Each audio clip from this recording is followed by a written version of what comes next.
Hi friends, welcome to ROJAS cooking. இன்னைக்கு நம்ம சேனல்ல பானி பூரி தான் செய்ய போறோம். வாங்க இது எப்படி செய்யறதுன்னு பார்க்கலாம். அதுக்கு முன்னாடி நீங்க இன்னும் நம்ம சேனலை சப்ஸ்கிரைப் பண்ணலனா மறக்காம போய் சப்ஸ்கிரைப் பண்ணிட்டு அப்படியே பக்கத்துல இருக்கிற பெல் பட்டனையும் கிளிக் பண்ணிருங்க.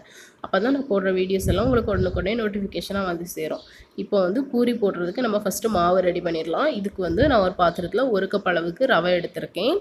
அது கூடல ஒரு 2 டேபிள் ஸ்பூன் மைதா மாவு, அப்புறமா ஒரு கொஞ்சமாக பேக்கிங் சோடா, அப்புறம் கொஞ்சம் உப்பு சேர்த்து மிக்ஸ் பண்ணி வச்சுருக்கேன். இதில் வந்து கொஞ்சமாக சூடான தண்ணி ஊற்றி நம்ம பிசைஞ்சு எடுத்துக்கலாம்.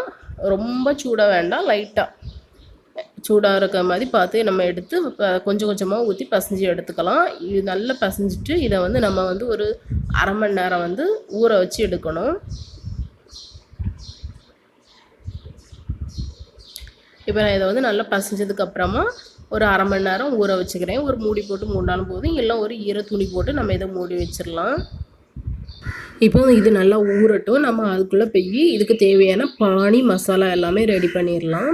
இப்போ பானி செய்கிறதுக்கு வந்து நான் கொஞ்சமாக கொத்தமல்லி இலை, கொஞ்சம் புதினா இலை, அதுக்கப்புறமா 2 பச்சை மிளகாய், ஒரு சின்ன சைஸ் அளவுக்கு புளி, கொஞ்சம் இஞ்சி, ஒரு துண்டு இஞ்சி, இப்போ இது எல்லாத்தையுமே நான் வந்து ஒரு மிக்ஸி ஜாரில் சேர்த்து நல்லா பேஸ்ட் மாதிரி அரைச்சி எடுத்துக்கிறேன். தண்ணி சேர்த்து நல்லா பேஸ்ட்டாக அரைச்சி எடுத்துக்கலாம்.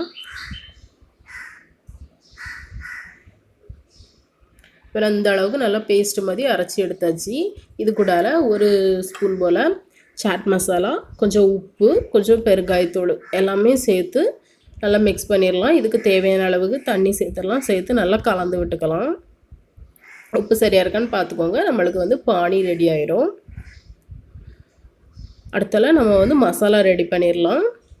அதுக்கு வந்து நான் 2 உருளைக்கிழங்கு நல்லா வேக வச்சு மசிச்சு வச்சுருக்கேன். இது கூட கொஞ்சமாட்டு ஒரு கையளவுக்கு வெள்ளை கொண்டக்கடலை எடுத்திருக்கேன். நீங்கள் வந்து பட்டாணி எடுத்துக்கலாம், கருப்பு கொண்டக்கடலை எடுத்துக்கலாம், இல்லை இது சேர்க்கலாலும் பரவாயில்ல, உருளைக்கிழங்கு மட்டுமே போதும். நான் வந்து கொண்டக்கடலை எடுத்திருக்கேன். அப்புறமா ஒரு அரை பெரிய வெங்காயம் வந்து நல்லா பொடியாக கட் பண்ணி வச்சுருக்கேன், அதையும் சேர்த்துக்கிறேன். அப்புறமா கொஞ்சமாக கொத்தமல்லி எல்லாம் சேர்த்துக்கிறேன். இதெல்லாம் சேர்த்ததுக்கப்புறமா மசாலா சேர்த்துடலாம். மசாலா வந்து கொஞ்சமாக வத்தத்தூள், கொஞ்சம் நல்ல மிளகுத்தூள், கொஞ்சம் சாட் மசாலா, கொஞ்சம் உப்பு எல்லாம் எடுத்து வச்சுருக்கேன். இதையும் சேர்த்து இதை வந்து நல்லா கை வச்சு நல்லா பிசைஞ்சு எடுத்துக்கலாம்.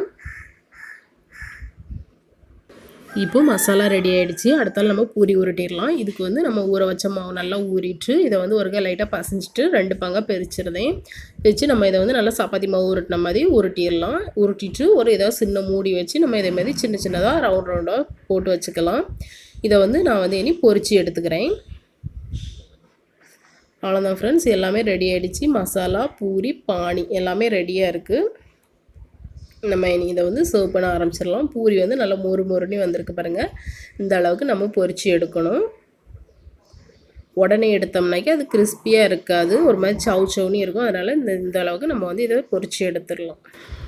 அவ்வளோதான் ஃப்ரெண்ட்ஸ், சூப்பராக பானிபூரி ரெடி ஆகிடுச்சு. நீங்களும் இதே மாதிரி உங்கள் வீட்டில் செஞ்சு பாருங்கள். செஞ்சு பார்த்துட்டு எப்படி இருந்ததுன்னு கமெண்ட்டில் சொல்லுங்கள். இந்த வீடியோ உங்களுக்கு பிடிச்சிருந்தால் லைக் பண்ணுங்கள், ஷேர் பண்ணுங்கள், சப்ஸ்கிரைப் பண்ணுங்கள்.